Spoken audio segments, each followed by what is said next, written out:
رب العالمین حمد الشاکرین و افضل الصلاۃ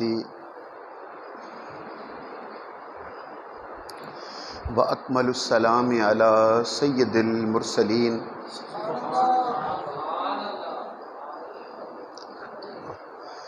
خاتم النبیین قائد الغر المحجلین اکرم الاولین والآخرین نبی الحرمین امام القبلتین وسیلتنا فی الدارین المزین بکل زین المنزہ من کل عیب وشین مولانا و مولا الثقلین جد الحسن والحسین نبی الانبیاء عظیم الرجا امیم الجود والعطاء ماحِ الذنوب والخطا شفیعنا یوم الجزا سر اللہ المکنون در اللہ المخزون نور الافئدة والعیون سرور القلب المحزون عالم ما کان وما یکون سیدنا و مولانا محمد المبعوث رحمتا للعالمین اما بعد فاعوذ باللہ من الشیطان الرجیم بسم اللہ الرحمن الرحیم۔ ٹھیک ہے، وہ بھی کم کر لیں، آخری بھی، باقی ٹھیک ہے اب ماشاء اللہ۔ اعوذ باللہ من الشیطان الرجیم بسم اللہ الرحمن الرحیم۔ فی بیوت اذن اللہ ان ترفع ویذکر فیہا اسمہ یسبح لہ فیہا بالغدو والآصال۔ صدق اللہ مولانا العظیم وصدق رسولہ النبی الکریم الامین۔ ان اللہ وملائکتہ یصلون علی النبی یا ایہا الذین آمنوا صلوا علیہ وسلموا تسلیما۔ یا رسول اللہ وعلی آلک واصحابک یا سیدی یا حبیب اللہ صلاۃ و سلاما علیک یا سیدی یا رسول اللہ وعلی آلک واصحابک یا سیدی یا حبیب اللہ۔ اللہم صلی علی محمد وعلی آل محمد کما صلیت علی ابراہیم وعلی آل ابراہیم انک حمید مجید۔ اللہم بارک علی محمد وعلی آل محمد کما بارکت علی ابراہیم وعلی آل ابراہیم انک حمید مجید۔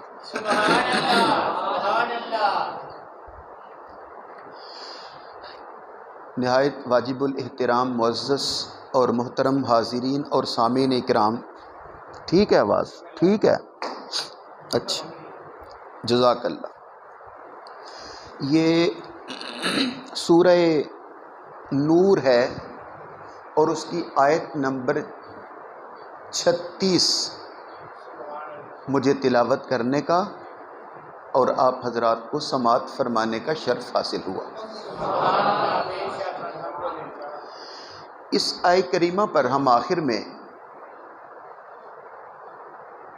چند کلمات عرض کریں گے۔ جو قرآن فہمی کا ذوق رکھتے ہیں اور اپنے آقا کی شان قرآن مجید سے پڑھنے کو جی چاہتا ہو تو اس آیت کریمہ سے پہلی جو آیت ہے، یعنی آیت نمبر 35 سورہ نور کی، وہ بھی گھر جا کے اپنے اپنے قرآن مجید سے ترجمہ یا تفسیر جو بھی آپ کو میسر ہو پڑھیے گا اور اپنا ایمان تازہ کیجیے گا۔ سبحان اللہ، سبحان اللہ۔ ویسے تو الحمد سے لے کے والناس تک ہر آیے کریمہ سے ہمیں اپنے آقا کی شان کے سنہری موتی جھلکتے نظر آتے ہیں، سبحان اللہ، سبحان اللہ۔ لیکن کچھ آیات وہ ہیں جو ہم جیسے بہت تھوڑا سا پڑھے لکھے جو افراد ہیں، تھوڑا پڑھے، وہ بھی اپنا ایمان تازہ کر سکتے ہیں۔ سبحان اللہ، سبحان اللہ، سبحان اللہ۔ میری بات واضح ہو رہی ہے آپ پر؟ سبحان اللہ۔ بعض آیات تو وہ ہوتی ہیں جن کے لیے عالم ہونا، مفسر ہونا، محدث ہونا، فقیہ ہونا، عربی دان ہونا لازم ہوتا ہے۔ بعض آیتیں وہ ہوتی ہیں کہ جو ہم جیسے تھوڑا سا پڑھے ہیں بس وہ بھی لطف لے لیتے ہیں، جیسے وما ارسلناک الا رحمۃ للعالمین، جیسے قرآن کہتا ہے ورفعنا لک ذکرک،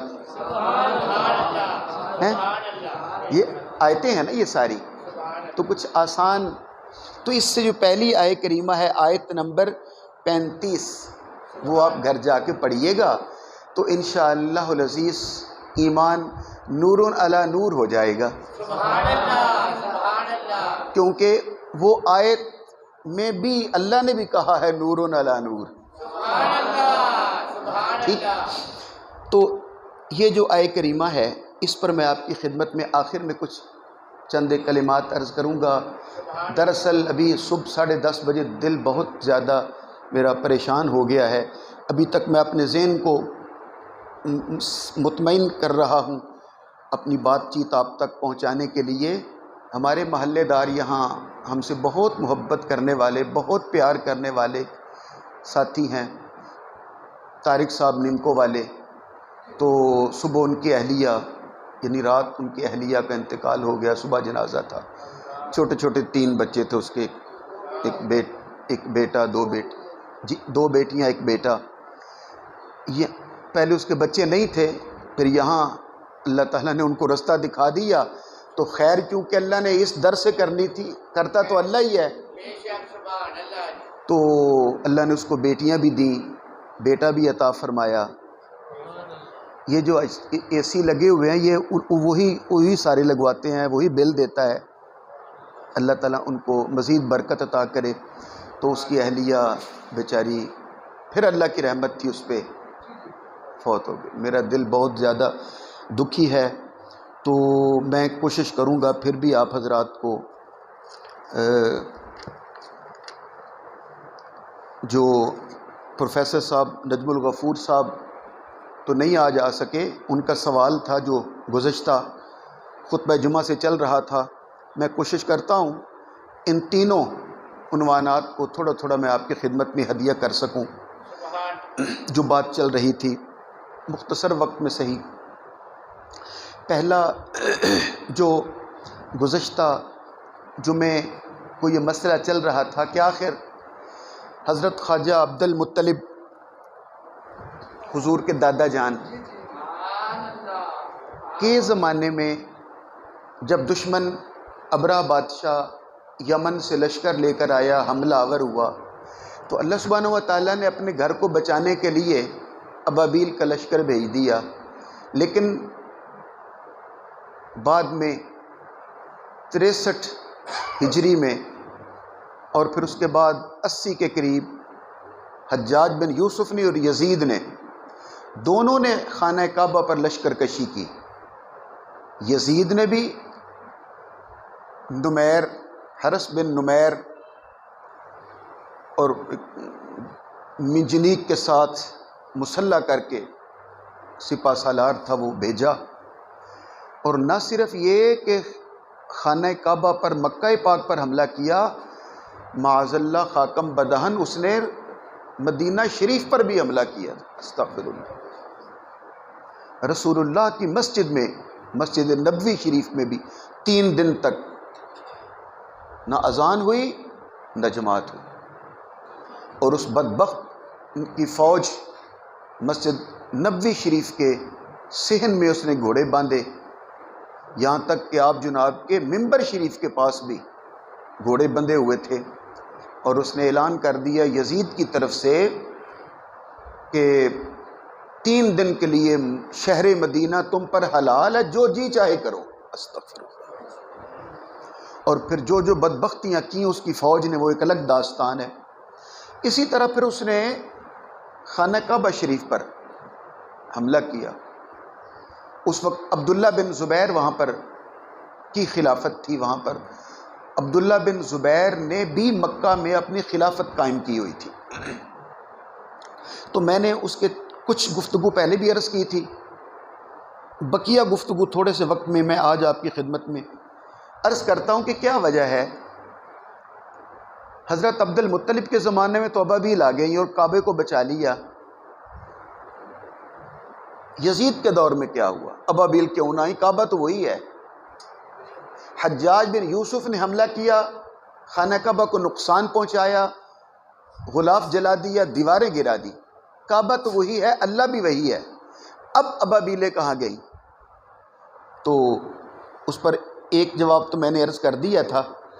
اب اس سے اگلی بات جو ویسے بھی ان دنوں میں بھی آپ کو سمجھ آ جائے گی جو میں عرض کر رہا ہوں، وہ یہ ہے، یاد رکھیے گا کہ جب یزید کے دور میں دشمن خانہ کعبہ پر حملہ آور ہوا اور نقصان پہنچایا اور نابود کیا خانہ کعبہ کے غلاف کو اور دیواروں کو، یہ وہ زمانہ تھا جب اسلام صرف عرب میں ہی نہیں تھا، ہندوستان تک پہنچ چکا تھا، بر اعظم افریقہ تک پہنچ چکا تھا، بر اعظم یورپ تک پہنچ چکا تھا۔ اب اسلام اور مسلمان اتنے کمزور نہیں تھے کہ جو مل کر خانہ کعبہ کی حفاظت بھی نہ کر سکیں۔ اب میرا خیال ہے میں آسانی کے ساتھ بات آپ پر واضح کر چکا ہوں، یعنی ترکی، آج جو ترکی ہے اس کے ساتھ جو ایک درمیان میں ایک شہر ہے اسے کہتے ہیں سائپرس، آدھا ترکی کے ساتھ ملتا ہے، آدھا یورپ میں۔ اس وقت اس کا نام تھا قبرس، اور یہ حضرت عثمان غنی رضی اللہ تعالی عنہ کے دور میں ہی اہل اسلام اور مجاہدین اس کو فتح کر چکے تھے۔ آپ جناب صلی اللہ علیہ وآلہ وسلم کی رضائی خالہ جان کا بھی دربار شریف اور مزار مقدس وہیں پر ہے، سائپرس میں ہے، قبرس میں ہے۔ اتفاق سے یہ جگہ ہم نے جن سے خریدی تھی یہ والی، ان کا نام تھا چوری اقبال، اس کا ایک بیٹا وہیں پر ہوتا ہے، اور وہ مجھے یہاں آ کے پھر سنایا کرتا ہے بات چیت، اور جو معجزات ہوتے ہیں، کرامتیں ہوتی ہیں، ان میں سے ایک کرامت رسول پاک صلی اللہ علیہ وآلہ وسلم کی رضائی خالہ جان حضرت بی بی ام حرام رضی اللہ تعالی عنہا کے مزار کی بھی ہے، کہ وہاں پر بھی مزار کے اوپر ایک پتھر فضا میں معلق تھا، بہت بڑا پتھر، اللہ اکبر۔ تو اب پھر جملے کو ذرا دوبارہ سنیے، بالکل ایسے ہی جیسے آج یہودی بنی اسرائیلی جن کی تعداد 1 کروڑ بھی نہیں ہے، 80 اور 90 لاکھ کے درمیان ٹوٹل یہودی ہیں، بنی اسرائیلی ہیں، لیکن کس طرح وہ بیت المقدس پر، مسجد اقصیٰ پر کس طرح وہ قابض ہیں، اور دوسری طرف مسلمانوں کی تعداد 1.5 ارب کے قریب ہے۔ تو 1.5 ارب مسلمان مل کر بھی اگر بیت المقدس کو نہیں بچا سکتے تو پھر ابابیلوں کے آنے کا انتظار نہیں کرنا چاہیے۔ جملہ میں نے عرض کر دیا ہے۔ ترکی میں جو آج کل صدر ہیں اردوان، وہ نہیں بلکہ جو ان کے دور نجم الدین نجم جو اربکان، جو سابقہ وزیر اعظم رہے ہیں ترکی کے، چند دن پہلے ان کا ایک بیان آیا ہوا تھا، فیس بک پر بھی آپ نے بھی دیکھا ہوگا، پڑھا ہوگا، اس نے بھی یہی لکھا تھا کہ مسلمان اگر آپ بیت المقدس کو بچانے کے لیے ابابیلوں کا انتظار کر رہے ہو تو آپ غلط فہمی پر ہو۔ آج اگر اللہ تعالیٰ ابابیلوں کو بھیج دے تو وہ یہودیوں کو پتھر نہیں ماریں گے، وہ مسلمانوں کو تلاش کر کر کے پتھر ماریں گے۔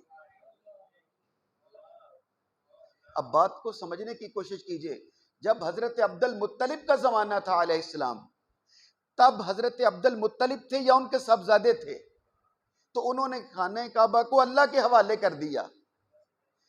لیکن جب یزید کا زمانہ تھا اور حجاج بن یوسف کا زمانہ تھا، تب اسلام اور مسلمان اتنی قوت، اتنی پاور رکھتے تھے، اتنی بڑی فوج رکھتے تھے، اور اتنی بڑی تعداد میں اسلام پھیل چکا تھا، اور اسلام کا جھنڈا بر اعظم ایشیا پر، بر اعظم یورپ پر، بر اعظم افریقہ پر، مصر بر اعظم افریقہ میں ہے، اس سارے تینوں بر اعظموں پر لہرا چکا تھا۔ جب اسلام اور مسلمان اس قدر وسیع تعداد میں موجود ہو چکے ہوں تو پھر اللہ کے گھر کو بچانے کے لیے ابابیلوں کی ضرورت نہیں ہوتی، مسلمانوں کو خود کھڑے ہونا پڑتا ہے۔ نعرے تکبیر، نعرے رسالت، یا رسول اللہ، نعرے اب حیدری، یار آئیے حیدری۔ آئیے اس پر میں ایک چھوٹی سی دلیل پیش کروں۔ جب رسول پاک غزوہ بدر کے لیے تشریف لے گئے تو ان کے ساتھ صرف 313 تھے، اور ان کی جنگی قوت کتنی تھی؟ تھے ان کے پاس 2 گھوڑے، 6 زرہیں، 8 شمشیریں۔ اللہ اکبر، یہ ہے جنگی صلاحیت۔ تھے ان کے پاس 2 گھوڑے، 6 زرہیں، 8 شمشیریں، بدلنے آئے تھے یہ لوگ دنیا بھر کی تقدیریں۔ یہ لشکر ساری دنیا سے انوکھا تھا، نرالا تھا، کہ اس لشکر کا افسر ایک کالی کملی والی ہے۔ حفیظ جلندری کہتے ہیں نہ تیغ و تیر پر تکیا، نہ خنجر پر نہ بھالے پر، بھروسہ تھا تو بس کالی سی کالی کملی والے پر۔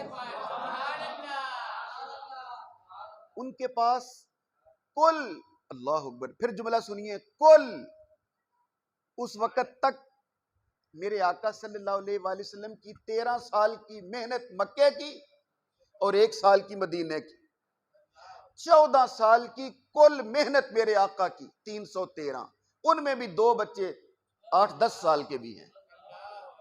سمجھ نہیں آ رہی آپ حضرات کو؟ بات واضح نہیں ہو رہی؟ اور یہ لشکر لے کے پہنچے، بس جملہ اب سنیے گا۔ جب میرے آقا اپنی کل محنت، 14 سال کی ساری کمائی جو حضور نے کی ہوئی تھی، اور جس کے بدلے میں گالیاں بھی کھائیں، پتھر بھی کھائے، لہو لہان بھی ہوئے، وطن بھی چھوڑا، ساری کمائی 313 مومن تھے، جب لے کے آ گئے تو آواز قدرت آئی، فضائے، اقبال کہتے ہیں فضائے بدر پیدا کر، فرشتے تیری نصرت کو اتر سکتے ہیں گردوں سے، قطار اندر قطار اب بھی آواز قدرت آئی، اے میرے حبیب جو کچھ تیرے پاس تھا تو لے آیا، اب میں فرشتوں کی فوج بھیج رہا۔ اللہ اکبر، پہلے 1000، پھر 3000، پھر 5000، اللہ اکبر، کتنے ہو گئے؟ 9000۔ اللہ سبحانہ وتعالیٰ نے فرشتے بھیج دیے، اور یہ جملہ سن کر ذرا زبان کے تالے کھولیے گا، وہ خالی نوری لباس پہن کر نہیں آئے، میرے آقا کی فوج کی وردیاں پہن کر۔ اللہ سیدی مرشدی یا نبی، سیدی مرشدی یا نبی، نعرے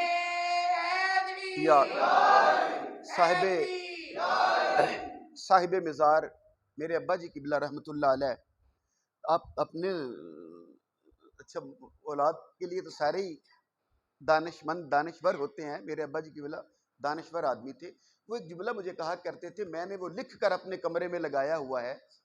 آپ فرمایا کرتے تھے کوئی کام اللہ کی مدد کے بغیر پورا نہیں ہوتا۔ یہ صاحب مزار دربار شریف والے بابا جی کا قول یاد رکھیے گا اور اسے تبرک سمجھیے گا۔ آپ فرمایا کرتے تھے کوئی کام اللہ کی مدد کے بغیر پورا نہیں ہوتا، لیکن اللہ کی مدد آتی اس وقت ہے جب انسان اپنی ساری محنت صرف کر دیتا ہے۔ اللہ اکبر۔ یہ جب ہم نے یہ جگہ لی تھی تو ہمارے پاس کوئی 2-3 لاکھ روپے تھا، ٹوٹل 3 لاکھ یا اس کے قریب، اور 18 لاکھ کی ہم نے یہ جگہ خرید لی۔ تو میں ظاہر پریشان بھی تھا اس زمانے میں، 2003 کی بات ہے۔ تب آپ نے مجھے یہ کہا تھا کہ کوئی کام اللہ کی مدد کے بغیر پورا نہیں ہوتا، لیکن یاد رکھنا اللہ کی مدد اس وقت آتی ہے اگر آپ کہو کہ آپ کچھ نہ کرو اور صرف بیٹھ کے وظیفہ پڑھ کے دعا مانگتے رہو اور پیسے آ جائیں گے، ایسا نہیں ہوتا۔ آپ نے کہا اللہ کی مدد اس وقت آتی ہے جب انسان اپنی محنت ساری لگا دیتا ہے، اپنی قوت صرف کر دیتا ہے، پھر اللہ کی مدد آ جاتی ہے۔ تو پھر اس کے بعد جب میں نے یہ قرآن پاک کی آیت پڑھی اور سورہ یہ غزوہ بدر میرے سامنے آیا تو یقین آ گیا کہ یہی حق ہے کہ اللہ نے مدد بھیج دی، لیکن بھیجی تب تھی جب حضور اپنے 313 مجاہد لے کے آ گئے۔ اللہ اکبر۔ اور پھر میری سرکار نے آ کے کہا باری تعالیٰ جو کچھ میرے پاس تھا میں لے آیا ہوں۔ یہ ایک ناز کا جملہ ہے، ناز کا، یہاں تک کیا نیاز، جو میرے پاس تھا میں لے آیا ہوں، یہ نیاز ہے۔ اور آگے ناز کا جملہ بھی سنو، اپنا ایمان تازہ کرو۔ ایک جملے میں میرے آقا نے اپنی نیاز مندی بھی دکھائی ہے اور اللہ کی بارگاہ میں اپنا محبوب اور حبیب ہونے کا ناز بھی دکھایا ہے۔ نیاز مندی یہ تھی، ہاتھ باندھ کے کہا، سجدے میں سر رکھ کے کہا باری تعالیٰ جو کچھ میرے پاس تھا میں لے آیا ہوں۔ اور ناز کا جملہ یہ تھا، سر اٹھا کے کہا باری تعالیٰ اگر آج یہ میرے مجاہد مارے گئے تو پھر قیامت تک تیرا نام لینے والا بھی کوئی نہیں رہے گا۔ آہا، یہ ناز تھا۔ آہا، اللہ اکبر۔ آہا، ایک بار پھر کہیے نعرہ حیدری۔ یہ تھا ناز۔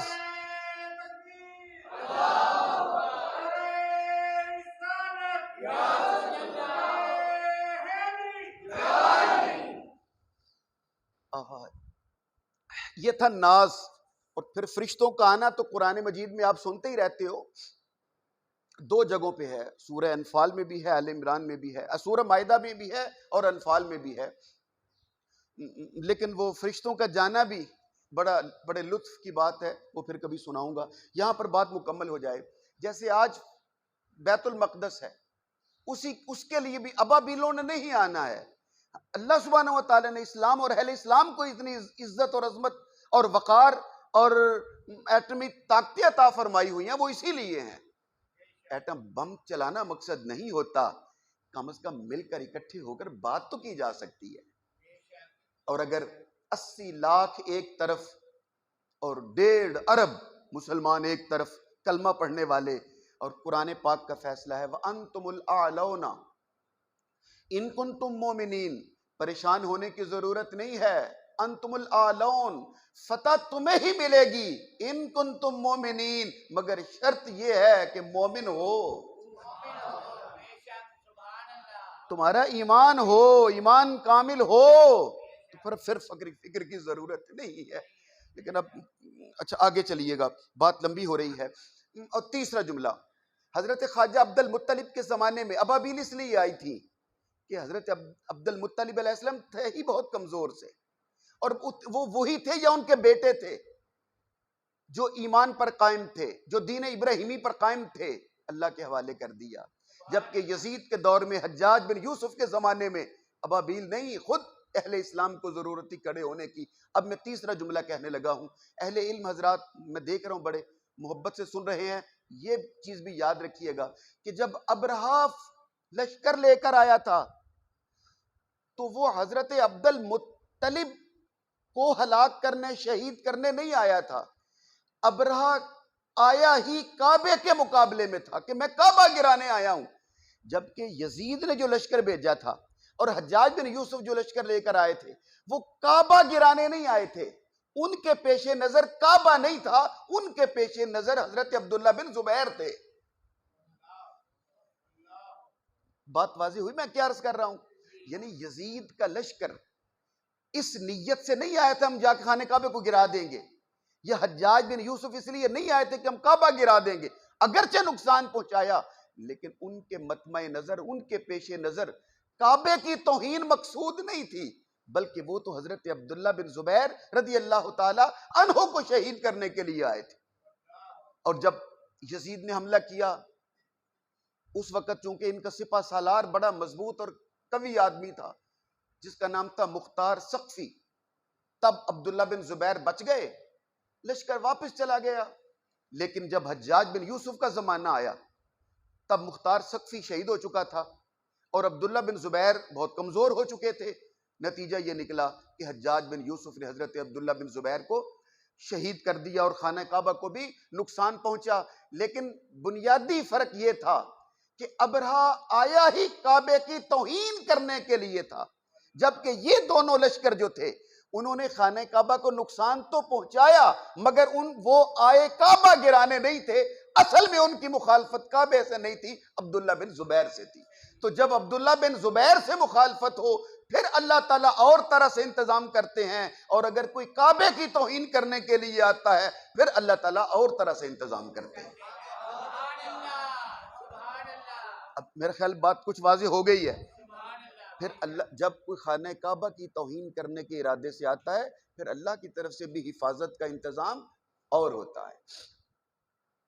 میرا خیال ہے اس جملے کو ہم یہیں پر چھوڑ کر بات آگے بڑھا دیتے ہیں، چونکہ اب میں دیکھ رہا ہوں آپ سب کھلی آنکھوں سے اور کھلے کانوں سے میری جانب دیکھ رہے ہو، تو میں لگے ہاتھوں وہ فرشتے جو آئے تھے ان کے جانے کا مسئلہ سنا کے آپ کی لبوں کے تالے بھی کھول لیتا ہوں ذرا، تاکہ آگے نہیں یار ایمانداری سے بولو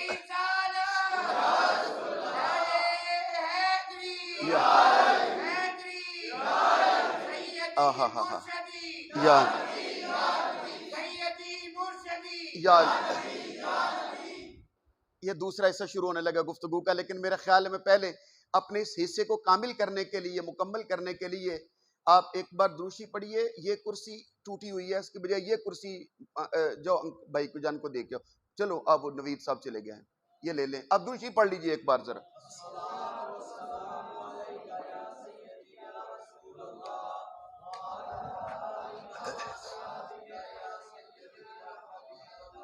لو سنو سنیے حاجی صاحب، مغرب کی نماز ہو گئی، اب میں چاہوں گا ذرا کھلے لبوں کے ساتھ اپنے آقا کی شان سنو تاکہ آگے گفتگو آسان ہو جائے۔ اور یہ مغرب کی نماز ہے غزوہ بدر والے دن، بدر کے میدان میں، اسی عریش والی جگہ پہ جہاں آج کل بہت بڑی مسجد ہے، مسجد عریش۔ اللہ تعالیٰ آپ سب کو زیارت نصیب کرے، ہمیں بھی زیارت کا شرف عطا کیا مالک نے۔ مغرب کی نماز ہے، اللہ اکبر، اور حضور آگے کھڑے ہیں اور صحابہ کرام جماعت ہے، اور اللہ اکبر، اور پھر رکوع اور پھر سجدہ اور پھر دوسری رکعت اور پھر سلام پھیرا۔ اور اس سے پہلے کہ میرے آقا دعا کے لیے ہاتھ اٹھا دیتے، یہ ایک صحابی آگے بڑھ کے کہتا ہے، آقا میں نے دیکھا ہے آپ نماز میں ذرا مسکرائے بھی تھے۔ بیٹھ جائیے، جزاک اللہ۔ یہ جوان بیٹھ جائے تو پھر میں آگے بات کروں۔ آپ نے لطف نہیں لیا میرے جملے کا، میں جملہ دوبارہ دہرانے لگا ہوں۔ السلام علیکم ورحمۃ اللہ، السلام علیکم، میری سرکار نے سلام پھیرا، صحابہ کرام کی جانب منہ کیا، اور یہ جوان آگے بڑھ کے کہہ رہا تھا، آقا یہ نماز میں مسکرائے کیوں تھے؟ یہ دائیں طرف والے آپ بھی ذرا پھر ایک جملہ تیسری بار سن لیجئے۔ وہ آگے بڑھ کے کہہ رہے تھے، آقا یہ نماز میں مسکرائے کیوں تھے؟ یہ جو امام کھڑا مسکرا رہا ہو اور مقتدی جو پیچھے کھڑے ہیں ان کی نظر تو جائے سجود پر ہے، صحابہ کرام جیسا پھر نماز پڑھنے والا نظر تو جائے سجود پر ہے، اور یہ آگے بڑھ کے کہہ رہا تھا یہ نماز میں مسکرائے کیوں تھے؟ اور حضور نے قسم بخدا ایک بار بھی نہیں کہا تو وہاں دیکھ رہا تھا کہ ادھر دیکھ رہا تھا۔ کیا میں نے تمہیں یہ نہیں بتلایا کہ جب نماز پڑھتے ہیں تو جائے سجود پہ نظر رکھتے ہیں؟ اور تو کہاں دیکھتا رہا اور پھر مجھی کو آ کے پوچھ رہا ہے؟ نہیں آپ حضرات چلو اپنے آقا کی شان سمجھنے اور مجھے سے آگے پوچھ رہا ہے حضور مسکرائے کیوں تھے؟ اور قربان جائیں اس آقا کے، لو اپنا ایمان تازہ کرو۔ میری سرکار نے فرمایا وہ فرشتے آئے تھے 1000 3000 5000 فرشتے آئے تھے، وردیوں سمیت آئے تھے، گھوڑوں پہ بیٹھ کے آئے تھے، چت قبرے گھوڑوں پہ بیٹھ کے آئے تھے، تلواریں لے کے آئے تھے، میری فوج کی وردیاں پہن کر آئے تھے، آئے تو تھے اللہ کی اجازت سے، اور اب واپس پلٹے تو سپہ سالار تھا جبریل، 9000 فوجی ساتھ ہیں۔ جب پہلے دروازے پر پہنچے آواز قدرت آئی، آسمان کے فرشتے سے کہا دروازہ بند کر لے، اور جبریل سے کہہ گیا تو میری اجازت سے تھا، میرے محبوب سے پوچھے بغیر واپس کیسے آ گئے؟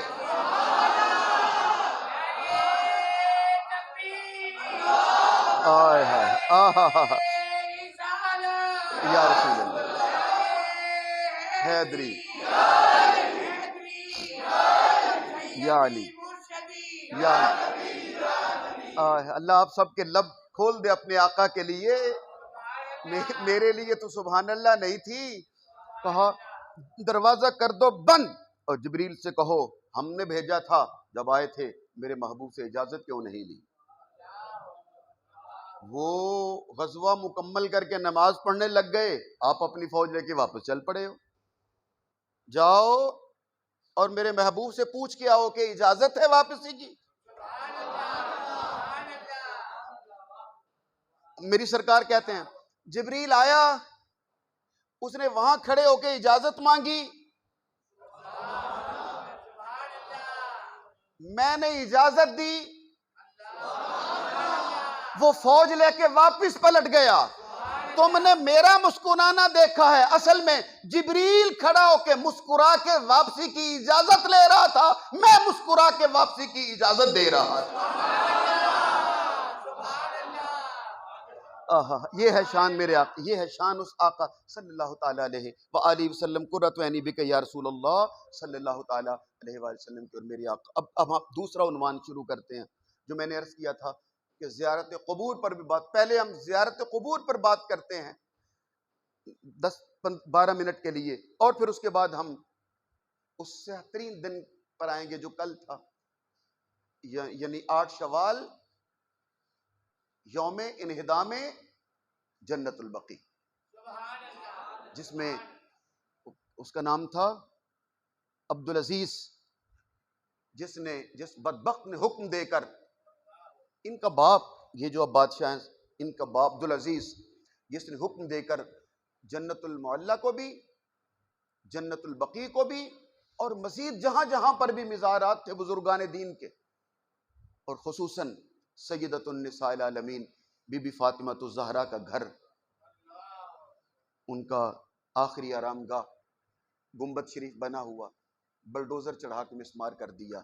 اس بدبخت پر ہم بعد میں آتے ہیں، پہلے ہم رسول پاک صلی اللہ علیہ وآلہ وسلم کی اس حدیث کو آپ تک پہنچا دیتے ہیں، تاکہ 10-12 منٹ میں ضروری قبور کی حاضری کے مسئلے بیان ہو جائیں، پھر ہم بی بی فاطمہ الزہرا کی قبر پر آئیں گے۔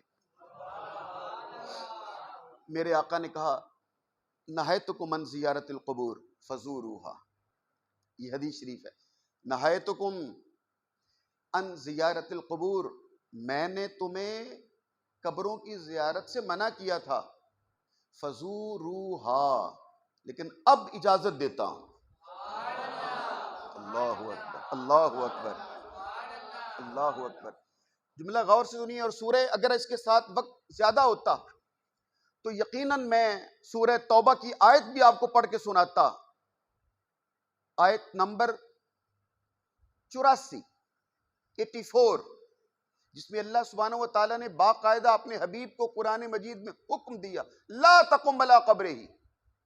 یہ کافر، یہ منافق، اوپر سے کلمہ پڑھنے والے یہ منافق ہے، جب یہ فوت ہو جائیں تو ان کا جنازہ بھی نہیں پڑھنا اور ان کی قبر پر بھی نہیں جانا، لا تقم علی قبرہ، ان کی قبر پہ نہیں جانا۔ اب قرآن پاک کا حکم ہے لا تقم علی قبرہ، ان کی قبر پہ نہیں جانا۔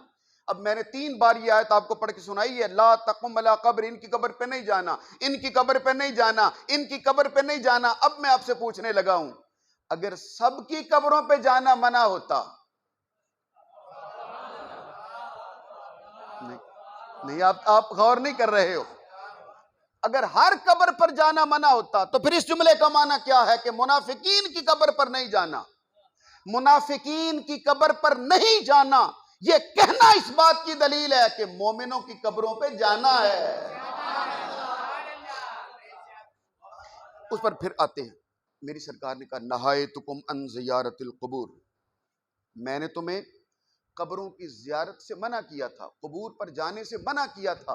فزوروہا، لیکن اب تمہیں اجازت دیتا ہوں کہ قبور کی زیارت کیا کرو. فإنہا تذکرکم الموت تزہد فی الدنیا. یہ 5 جملے ہیں میرے آقا صلی اللہ علیہ وآلہ وسلم کے. قبروں کی زیارت اب کیا کرو، اس سے موت یاد آتی ہے، اس سے زہد ملتا ہے، اس سے عبرت ملتی ہے، اس سے آخرت یاد آتی ہے. 5 جملے ہیں میرے آقا صلی اللہ علیہ وآلہ وسلم کے کہ جو قبروں کی زیارت پر میرے آقا صلی اللہ علیہ وآلہ وسلم نے ارشاد فرمائے تھے. اب میں وہ خاص جملے پر آپ کو لے آیا. قبروں کی زیارت کیا کرو، پہلے میں نے تمہیں منع کیا تھا، اب اجازت دیتا ہوں. پہلے میں نے تمہیں منع کیا تھا، اب اجازت دیتا ہوں، قبروں کی زیارت کیا کرو. یہ کب میرے آقا نے کہا تھا اب اجازت ہے؟ اگر لطف نہ آئے میں ذمہ دار. اگر آپ کا ایمان تازہ نہ ہو جائے مجھے اپنا مجرم سمجھیے گا. میں جملہ کہوں گا تو آپ سب کا ایمان تازہ ہو جائے گا، اور بغیر میرے کہے آپ کے لبوں کے تالے کھل جائیں گے اور آپ کا ایمان تازہ ہو جائے گا، اور آپ کی آواز یقیناً آپ میرے ایمان کو تازہ کرے گی جو جملہ کہنے لگا ہوں. اور یہ میری بات نہیں، حدیث پاک میں آپ کو کہنے لگا ہوں. قسم بخدا میرے آقا نے مکہ کو فتح کیا. مکہ فتح کرنے گئے، 10,000 بندہ ساتھ تھا. ان 10,000 میں سے 1,000 مجاہدین کو میرے آقا نے ساتھ لیا اور اپنی امی جان سیدہ آمنہ کی قبر پہ گئے، زیارت کی، واپس آئے اور آ کے کہا اے میرے مجاہدوں، مجھے میری امی جان کی قبر کی زیارت کی اجازت مل گئی ہے، میں تم سب کو بھی قبروں کی زیارت کی اجازت دیتا ہوں.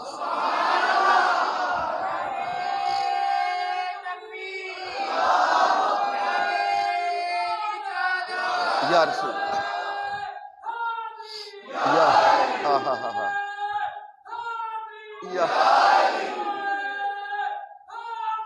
یا اللہ اکبر کبیرہ.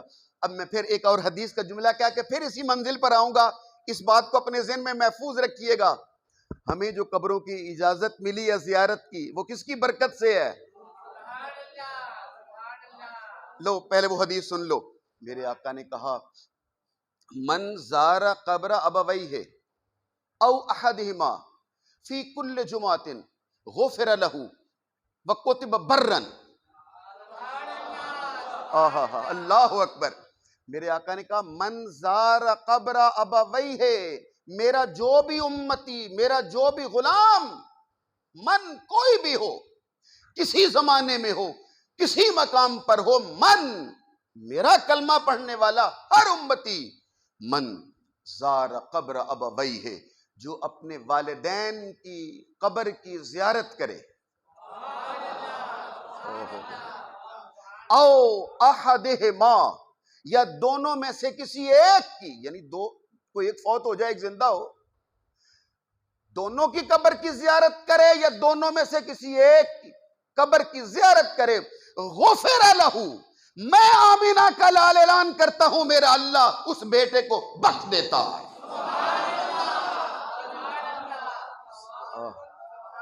اگر میری بات ہو اسے ماننے کی ضرورت نہیں ہے، لیکن یہ تو رسول پاک خود فرما رہے. غفر لہ، اسے بخش دیا جاتا ہے، وَكُتِبَ بَرًّا، اور لکھ دیا جاتا ہے یہ والدین سے نیکی کرنے والا ہے. اگر آپ کی توجہ ہو تو میں ایک نقطہ محبت عرض کروں یہاں پر، وہ یہ ہے کہ میرے آقا نے یہ نہیں بتلایا کہ ماں باپ خود نیک ہیں یا گناہگار. ماں باپ نمازی تھے، متقی تھے، پرہیزگار تھے، یا گناہگار، خطاکار، سیاہکار تھے؟ وہ خود کیسے تھے؟ قربان جائیں آقا، آپ کو امی جان کی قبر کی زیارت ملی، اجازت ملی، ہمارے لیے رحمتوں کے دروازے کھل گئے. کہا وہ ماں باپ جیسے بھی ہوں وہ جانے، ان کا خدا جانے، مگر اولاد جو زیارت کرنے کے لیے جائے گی اسے بخش دیا جائے۔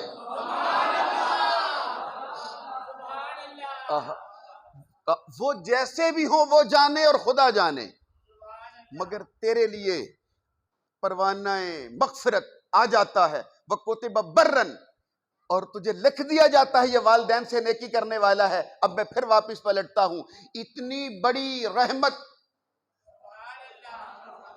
لوگ کہتے ہیں لوگوں کا خیال ہے قبریں کیا دیتی ہیں، قبروں پر جانے سے کیا ملتا ہے؟ اب بولیے، قبر کی زیارت کی، مغفرت ہو گئی، اس سے بڑا فائدہ اور کیا چاہیے؟ جسے مغفرت مل جائے، جس کے نامہ اعمال میں فرشتے لکھ دیں کہ یہ والدین سے نیکی کرنے والا ہے، اتنی بڑی سعادت تو تجھے مل گئی، اور کیا چاہیے؟ اب پھر اسی جملے پر پھر واپس پلٹیے۔ میرے آقا نے کہا مجھے میری امی سیدہ آمنہ کی قبر کی اجازت مل گئی، زیارت کی اجازت مل گئی۔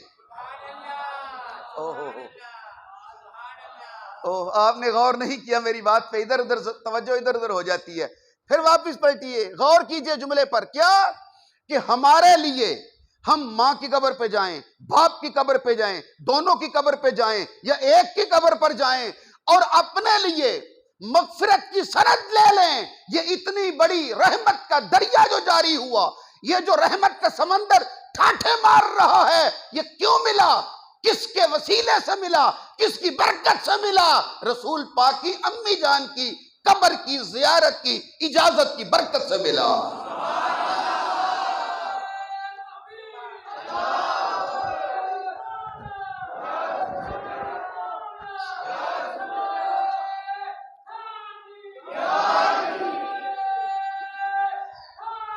یا آپ نے میرے جملے کا پورا لطف نہیں لیا، میں پھر دوبارہ اس منزل پر آتا ہوں تاکہ آپ کو اپنے ذرا قریب کر سکوں کہ سیدہ آمنہ کی قبر کی زیارت کی اتنی بڑی برکت آپ نے محسوس نہیں کی۔ میں پھر ذرا ایک مثال کے ساتھ لاؤں گا، کیونکہ جب بات واضح ہو جاتی ہے میں آپ کے چہروں سے سمجھ جاتا ہوں۔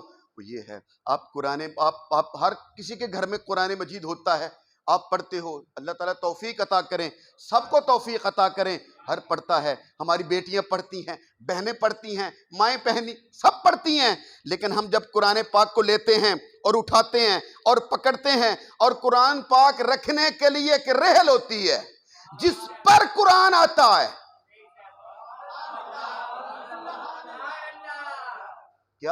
کیا قرآن مجید جہاں چاہو گے رکھ کے پڑھ لو گے؟ ریل پہ وہ کتنی پاک ہونی چاہیے؟ نہیں یار، آپ نے پھر بھی میری بات کو ویسے ہی آپ کے سر کے اوپر سے گزر گئی۔ آپ کہو گے وہ رحل جس پر قرآن آیا ہے، رکھا ہے، رکھنا ہے، پڑھنا ہے، وہ بھی اتنی ہی پاک ہونی چاہیے جتنا قرآن پاک ہے۔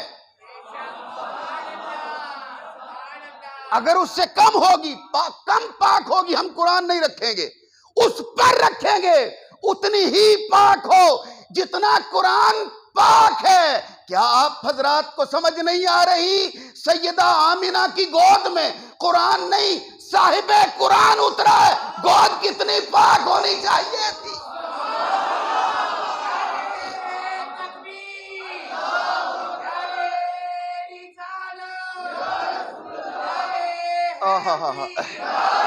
اللہ اللہ یا نبی۔ اب پھر واپس پلٹتے ہیں۔ میری سرکار نے کہا 1000 بندے کو ساتھ لے کر حضور گئے ہیں، تنہا نہیں، کتنے لوگوں کو ساتھ لے کر؟ بولیے 1000 مجاہدین صحابہ کرام کو۔ کب؟ فتح مکہ کے موقع پر۔ غور کے ساتھ اگلا جملہ سنیے گا۔ حضور کہتے ہیں میں گیا، میں نے اجازت لی، باری تعالیٰ، کیونکہ حضور کوئی کام نہیں کرتے تھے جب تک حکم نہ آئے، حضور کوئی بات نہیں کہتے تھے جب تک وحی نہ آئے۔ یہ آیتیں ہیں قرآن پاک۔ اجازت ہے، کہا جاؤ، اجازت ہے۔ ادھر حضور کو امی جان کی قبر کی زیارت کی اجازت ملی، قبر پہ آئے۔ اب اگلا جملہ ذرا علمی ہے، کانوں کی طرح ذرا ذہن کو بھی کھولیے گا تاکہ بات یاد رہے، علمی نکتہ ہے اور قرآن پاک کا ہے۔ کہا اے میرے حبیب، تجھے امی جان تیری ماں کی سیدہ آمنہ کی قبر پہ جانے کی اجازت ہے۔ حضور آئے اور آنسو بھی بہائے اور اپنی امی جان کو یاد کر کے رو بھی پڑے۔ اس سے پہلے کہ حضور ہاتھ اٹھاتے اور استغفار کرتے، مغفرت کی دعا کرتے، ہاتھ اٹھائے نہیں تھے کہ آواز قدرت آئی، اے میرے حبیب قبر پہ آنے کی اجازت ہے، دعا مانگنے کی نہیں۔ اوہو، جی ہاں، اگر آپ اس کو بالتفصیل پڑھنا چاہیں تو آپ خود جا کے سورہ توبہ پڑھیے گا، آیت نمبر 83، 84، 85، سارا مضمون ہے پورا۔ کہا استغفار کی نہیں۔ میں تیسری بار پھر جملہ کہنے لگا ہوں، کہا قبر پہ آنے کی اجازت ہے، استغفار کی نہیں۔ اب یہاں سے دو عقیدے ہو گئے، ایک ہمارا ایک ان کا۔ ایک ہمیں ہدایت مل گئی، ایک ان کو۔ کیا ہم کہتے ہیں، وہ کہتے ہیں دیکھا کہ حضور کو امی جان سیدہ آمنہ کی قبر پہ استغفار کی اجازت نہیں ملی، کیونکہ اللہ نے قرآن میں کہہ دیا تھا جو مومن نہ ہو اس کے لیے استغفار نہیں کرنی۔ اگر وہ مومنہ ہوتی تو استغفار کی اجازت مل جاتی، چونکہ استغفار کی اجازت نہیں ملی۔ سیدہ آمنہ مومنہ نہ تھی، ایماندار نہ تھی، ان کا ایمان نہیں تھا، اس لیے استغفار کی اجازت نہیں ملی۔ یہ ان کا ایمان ہے۔ ہمیں درس کیا ملا، ہمیں سبق کیا ملا؟ یہ کہ استغفار کی جاتی ہے گناہوں پر،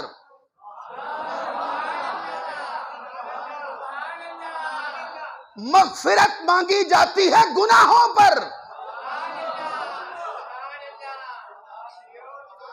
دونوں باتیں ہو گئی۔ کیا کہ اگر یہ مومنہ نہ ہوتی تو قبر پر آنے کی اجازت بھی نہ ملتی، قبر پر آنے کی اجازت ملی۔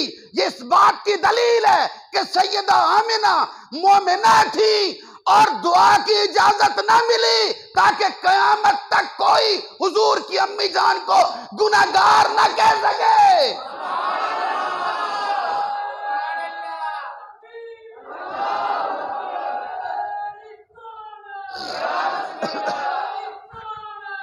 یا رسول اللہ، یا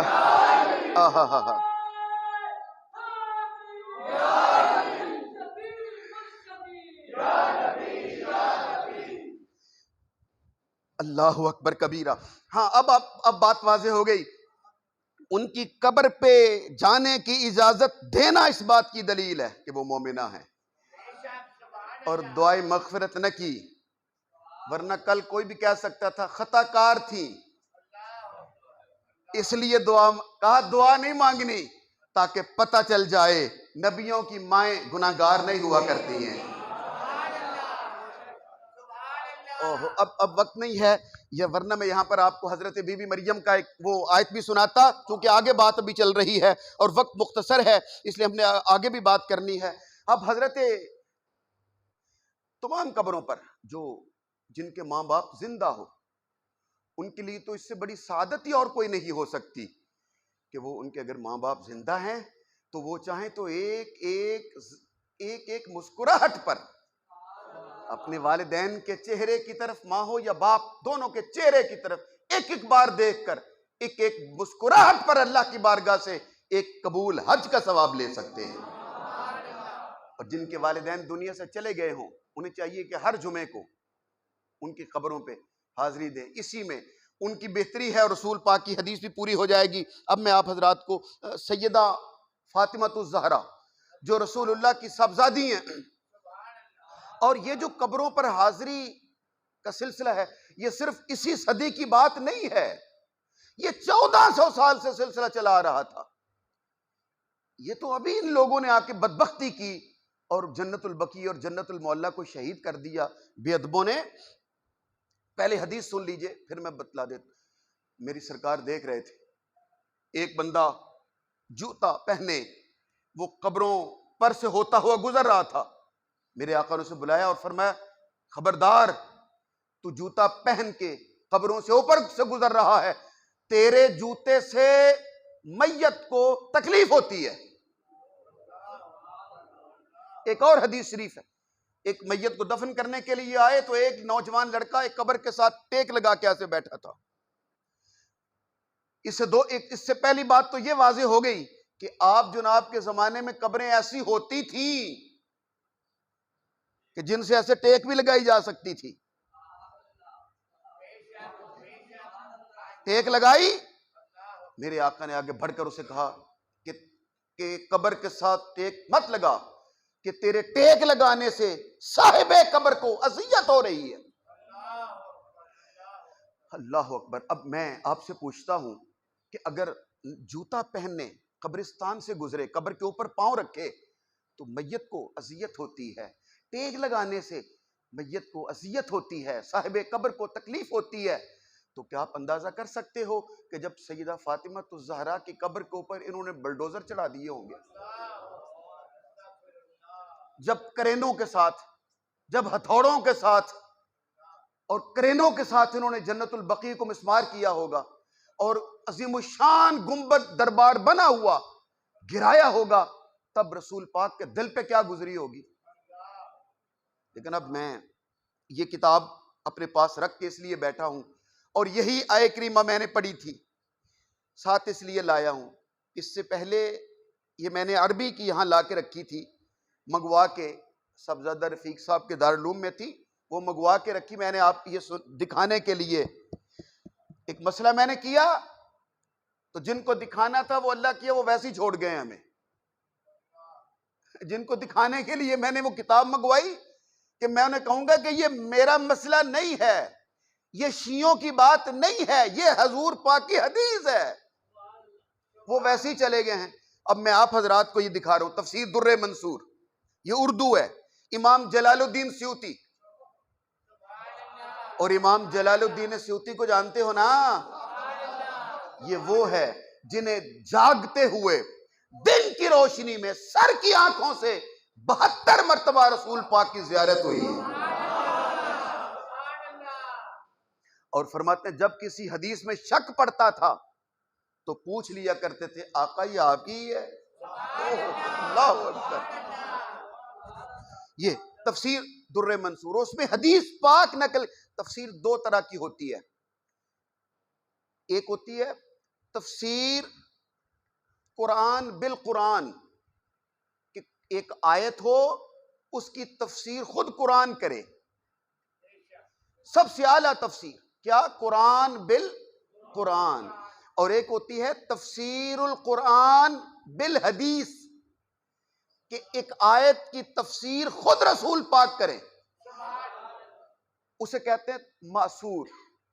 تو وہ جتنی بھی تفسیر در منصور کے نام سے امام جلال الدین سیوطی نے پورے قرآن پاک کی ہر آیت پر رسول پاک نے کون سی حدیث ساتھ فرمائی ہے، اس آیت کی رسول پاک نے خود کیا شرح کی ہے، امام جلال الدین سیوطی نے یہ تفسیر در منصور کے نام سے یہ لکھی ہوئی ہے. تو اس میں جو سورہ نور کی آیت میں نے پڑھی تھی اور آخر میں کہا تھا کہ آخر پر اس پر بات کریں گے، اور میں اس پر باقاعدہ پڑھ کے نشان لگا کے یہ ساتھ آپ کو دکھا رہا ہوں تاکہ کسی کو یہ شک نہ ہو کہ شاید میں کوئی شیعوں کی بات آپ کو سنا رہا ہوں. نہیں، میں آپ کو امام جلال الدین سیوطی کی تفسیر در منصور سے رسول پاک کی حدیث سنانے لگا ہوں